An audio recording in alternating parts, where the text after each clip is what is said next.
A warm welcome to Business Daily on Trust Television. I am your host, Yusuf Akogo. We begin with the top stories we are looking at in the world of business. Take a look.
A lot of issues there happening in the world of business. We do this every day to keep you updated with the issues in the economy.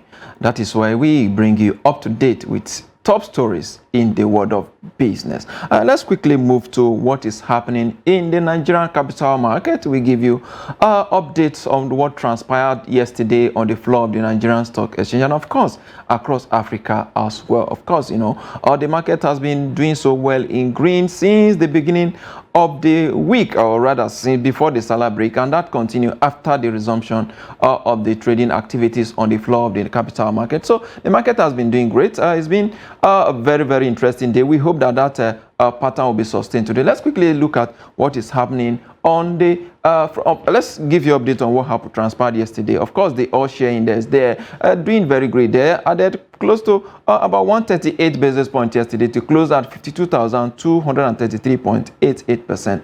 And of course, the index moved up 0.27%. The market capitalization also added 3 billion naira yesterday to close there at 28.4 trillion naira. And of course, if you look at the volume of trade of shares that were traded yesterday, over 2 billion volume of shares were traded across various marketing counters yesterday, stock counters yesterday. And of course, if you look at the value there, 17.618 billion naira. And of course, the deals there, 6,958%.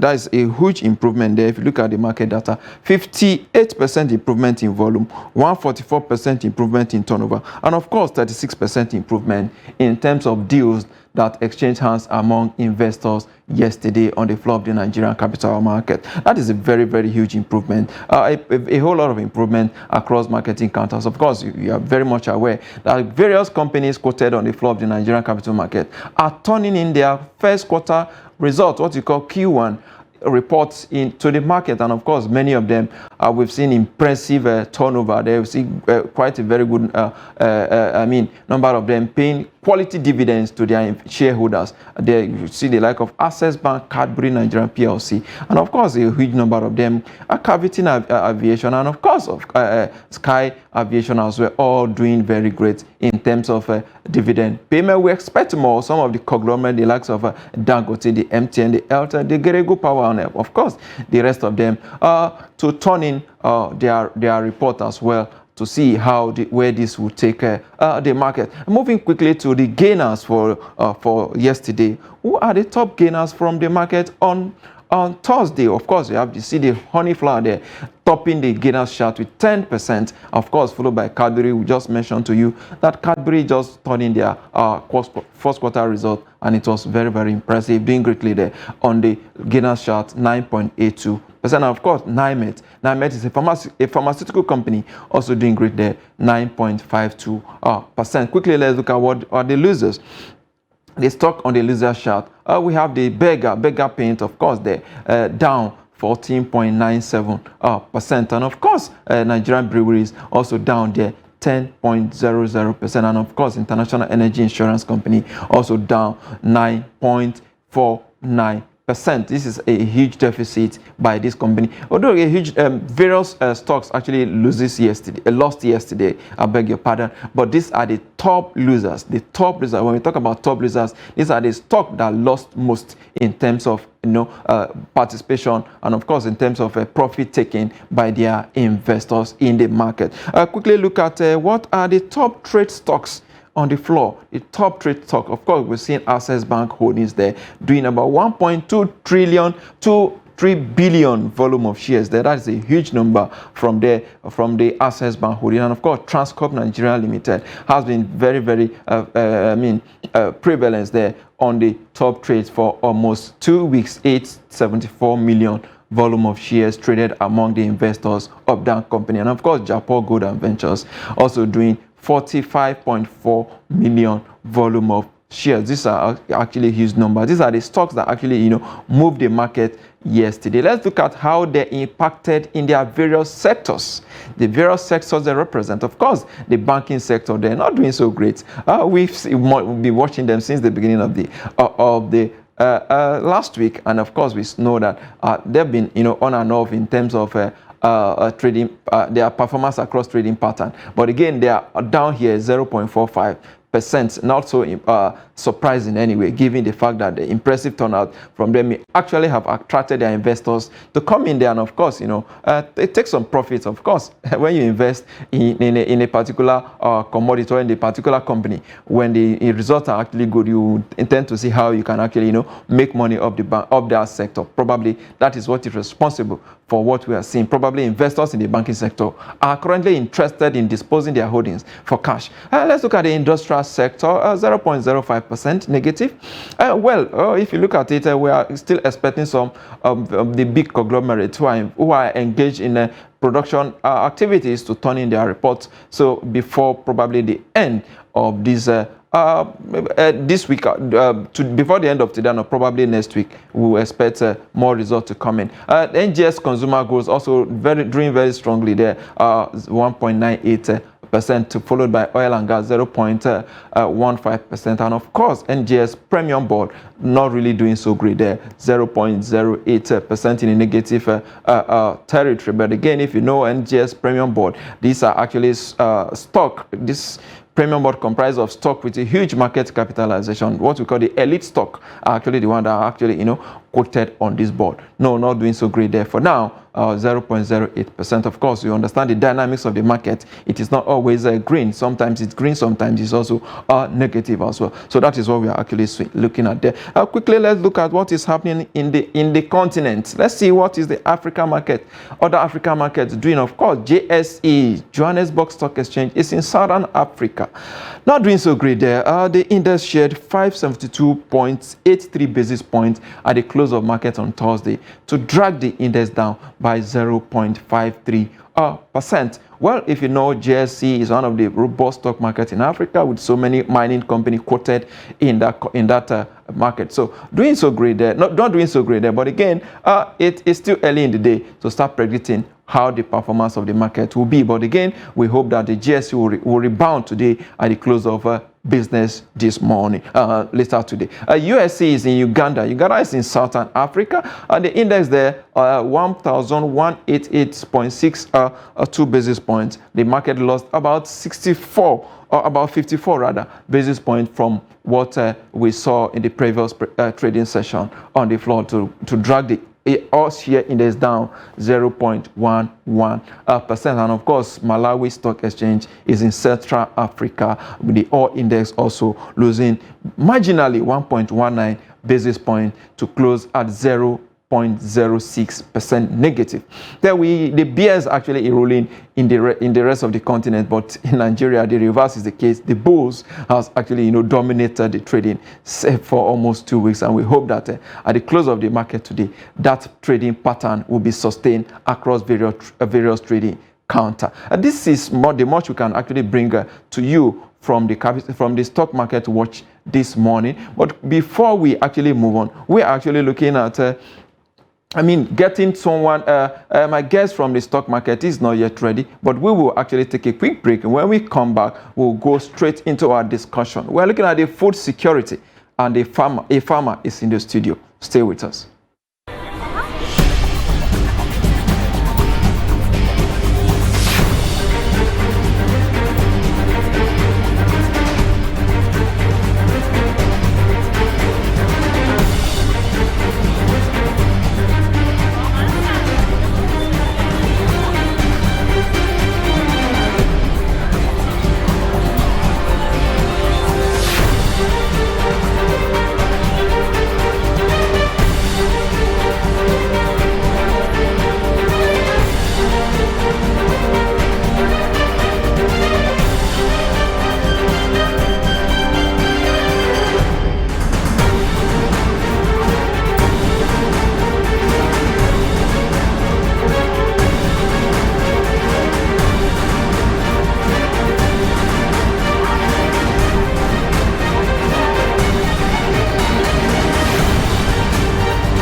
Trust TV, documenting the Nigerian story.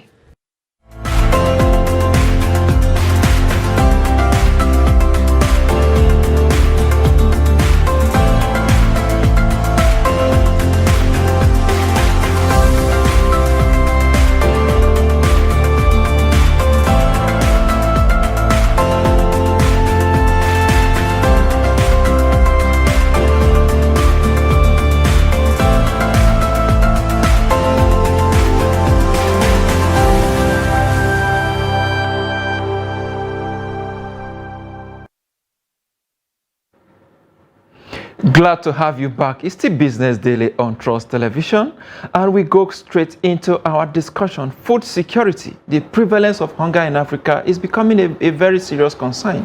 Many experts have complained about the low productivity in our agricultural sector, and of course, this has contributed to the economic downturn that we are experiencing on the continent. And today I have in the studio with me one person who is so passionate about agriculture, who believes that the next oil is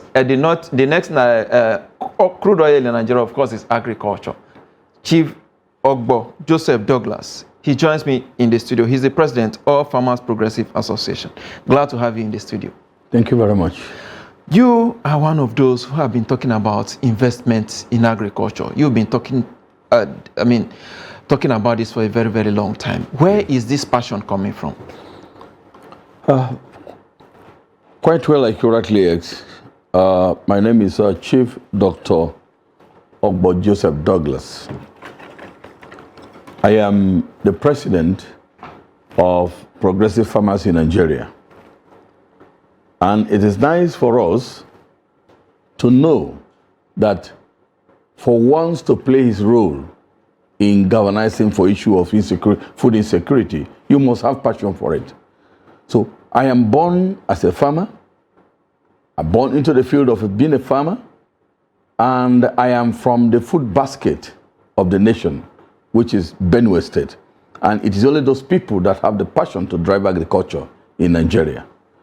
And that gave birth to my having passion to make sure I drive agriculture in Nigeria. Talking about driving agriculture, we know that our people are used to the old ways of farming, cutlass and hoe and all of that. And do you think maintaining that position will actually ensure we, sustain, have a food security? Yes, that is why in our Farmers Progressive Association, we are a team of university dons who are ready to propel the modern way of farming in Nigeria. Farming is one of the most lucrative business, and that is why we have run away from the issue of calling it agriculture. It's no longer a culture, it is rather a business. So we call it agribusiness. Agribusiness is a business that everybody can participate. The fact that Nigerians are not getting a good result in the area of agriculture is because of the availability of oil. It is very easy to get money through oil, but not so easy to get money through agriculture. But if agriculture is well paid attention to, believe you me, Nigeria will be free from all these unnecessary crises that have been erupting everywhere. Nigeria will be free from them. Talking about paying attention to agriculture, at the twilight of this administration that is, will be out of government in the next few days, the president did come in with that passion. So much investment, so much has been done.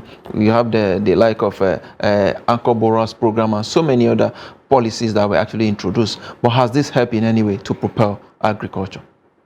Yes, somehow it played a little role, but not as we anticipate for it. What the government of the day did to agriculture was very palatable, but the key players in the field are the ones that rubbish the whole effort of the government. One, they did not go into investigation before they know who is actually the real farmer. So much funds that have been invested in agriculture through the present administration were channeled to the hands of the wrong farmers. The one we address as political farmers. They have no access to land. They are the only people that can access the corridor of government, and when they portray themselves there, the government listens to them thinking that they are real farmers. So they invest so much on them, and there is nothing to commensurate with what government has done. If what government say they have done to agriculture, it really played to the hands of the real farmers. Believing you me today, we cannot be buying a mudu of rice for 1,005 for good ones. Because the government closed the border with the hope that Nigerian agriculture is going to boom up. So that we have to produce what we eat, not importing from anywhere. Rather, we produce and satisfy the home demands and then be able to export outside. That is the gameplay. Now, do you think the government was too quick to close the border before production? Yeah, not that the government is too quick, because government gives some chances before they finally close them. And before they finally close them, farmers are already in the field. And that is why you see we have all this we have today. And mind you, most of those things that are done by sustenance farmers. They have not employed nor give rooms to modern way of farming, which is full mechanized system of agriculture in the country. They have not given room to that. And that is why today we are not achieving the result of what government is propelling to do. Okay, so I'm not talking about not achieving the result. I'm curious because before crude oil was discovered, the main sources of government revenue was agriculture. At what point do you think we lost agriculture? Because if you recall, the Maputo Declaration actually did say that every government in Africa should vote at least 10% of its budget annually to agriculture. But this thing, to some extent, has not really been implemented. Some of what we've seen about 2%, 3%, 4% to agriculture. Do you think government is in any way doing enough to energize this sector? Yes. Like you rightly said, Nigeria was known to be the giant of Africa through agriculture. But with the advent of oil, they felt it is easy to get it through the oil than agriculture. So they rolled down into oil and abandoned the agriculture. And if you see the income from oil is basically for government to use in serving most of the basic responsibility of government. It does not go down well with the individual. That is why you see unemployment is on rising, because everybody that go to school want to do a white collar job. Nobody wants to go to farm any longer because they have not been able to introduce a modern mechanized way of farming that will ease the youth. Perhaps will not make the farming attractive. No. They have not made farming attractive. And that's why people like us have come up, team up ourselves, organize ourselves to make sure we propel what we call mechanized system of farming in the country. Recently, if I will draw you back, on the 27th of January 2023, we roll out a program where we launch about 200 tractors to use for this mechanized farming in the country. The tractors was launched by His Excellency Senator Kashim Shettima, the Vice President elect. So he was the one that came to do the launching. And our Senator, Godswill Akpabio, was the chairman of that occasion. They saw what we play. We draw farmers from all over the country. And as I'm talking to you now, we have rolled out a program that we are going to plant cassava in mass. Talking about getting government involved, you have been advocating for this, and some of the programs that you have had, like you said, I saw a clip of that event. The Vice President-elect was there, and of course, Senator Akpabio. But looking at moving forward, in about 32 days or from now, we'll have a new government in place. What policies of agriculture do you think this government should adopt? Fine. For this incoming government to succeed in agriculture and wipe away the issue of unemployment and hunger in the country, they have to listen to farmers. They have to direct their project on the real farmers. They have to make the real farmers part of the policy making, part of the policy implementation, and part of policy execution. Farmers will be at the helm of affairs. That's why we are advocating that the Ministry of Agriculture is created for farmers, not farmers created for Ministry of Agriculture. So the Ministry of Agriculture will basically be occupied by farmers themselves, because nobody can do it better for you than yourself. When that is done, there's going to be massive achievement. So I'm advising the incoming administration to pay attention to real farmers, not political farmers. Yeah. Farmers that have access to land, farmers that have the instrument to introduce full mechanized system. We know it already. So if government can now throw his weight behind us, we are going to succeed. We are going to reduce 60% of Nigerian labor force by agriculture. Then the youth unrestiveness will gone. Then the hunger in the land will gone. That's very interesting. Yes. Very, very interesting. But you kept talking about political farmers. How can we differentiate between the real farmers and the political farmers? Fine. That is why you see that 100% of what was given out, only 10% or 20% were used for farming. The rest were down to their pocket. The one that marry wife, the one that build houses, buy cars, and roaming the street. There is nothing to commensurate to show of what volume of money government is pushing into agriculture. Nothing to show for it. That is why we call them political farmers. Like we in our Farmers Progressive Association, we have over 18,000 hectares of land ready for cultivation.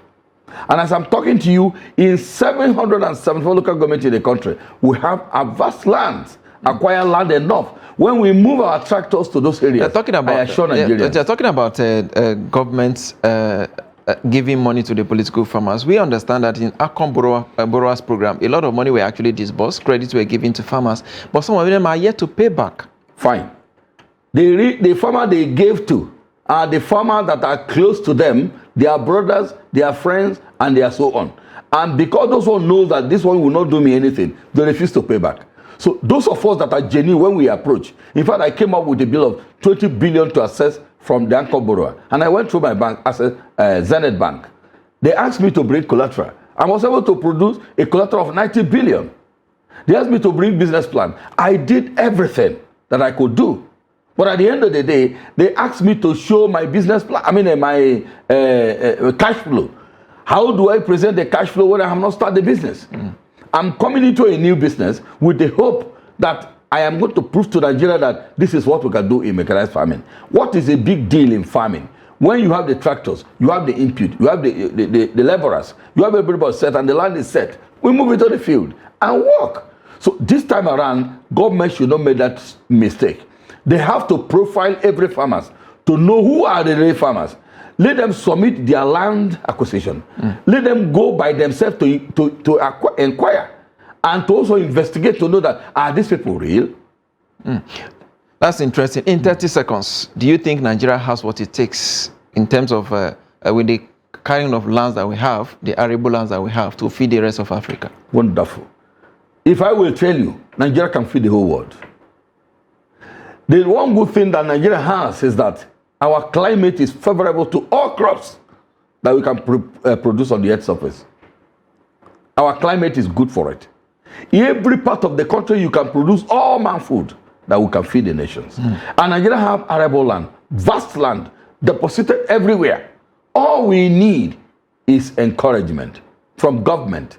Let them give soft loan to farmers, real farmers. Let them support us with more tractors, because we're supposed to have not less than 20 tractors in each local government to be able to galvanize the soil and make sure we have enough food that Nigeria will buy rice for 7,000 per bag. I assure Nigerians. Thank you very much, Dr. Joseph Ogbo Douglas, for your time on Business Daily today. Your passion for agriculture is evidence in the way you speak. We appreciate your time on Business Daily. I hope when we invite you again, you honor us. Thank you very much. Thank you very much. It's a pleasure. And that is our offering today on Business Daily. I am Yusuf Akogu. Join us tomorrow for more.